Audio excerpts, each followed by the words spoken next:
Bonjour, donc voici ici un petit tuto pour vous expliquer comment vous connecter sur Teams à l'aide du navigateur web. Donc ici je vais utiliser Firefox.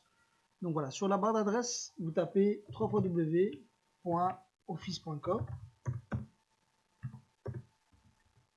Donc c'est l'adresse pour accéder au portal d'Office 365. Donc voilà, vous vous connectez à l'aide de votre adresse mail. Donc ici en l'occurrence, je vais utiliser mon compte.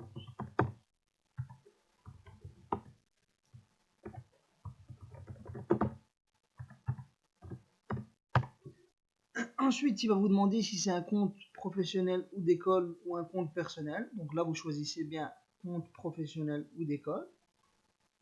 Donc vous tapez votre mot de passe afin d'accéder au portail d'Office 365. Alors ensuite, ici, en fait, il va vous demander est-ce que vous voulez rester connecté.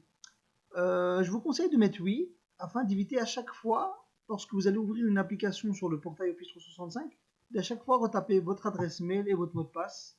Donc je vous conseille de mettre oui. Voilà. Ensuite, on arrive donc au portail d'Office. On peut voir les applications telles que Outlook, OneDrive et quelques applications de la suite Office. Mais ici, ce qui va nous intéresser, donc, c'est Teams. Donc voilà, j'ouvre l'application. Donc, j'accède à l'application via le navigateur web sans l'installer sur le PC. Donc Teams, qui est un outil de collaboration qu'on a mis en place entre les profs et les stagiaires. D'accord. Donc ici, voilà, comme exemple, je vais prendre Game05. Donc on voit directement qu'on accède directement à la conversation, donc l'onglet poste pour la conversation, où les stagiaires peuvent discuter entre elles et peuvent discuter avec les profs. Alors dans l'onglet File, vous arrivez dans un répertoire qui s'appelle Général. Donc là, il faut savoir qu'on est déjà dans un répertoire. Et dans ce répertoire-là, il y a un sous-dossier qu'on a appelé classe Materials, qui est cadenassé donc avec un cadenas. En fait, c'est là que les profs vont pouvoir mettre leurs notes de cours. Donc les stagiaires, en fait, elles auront droit en lecture.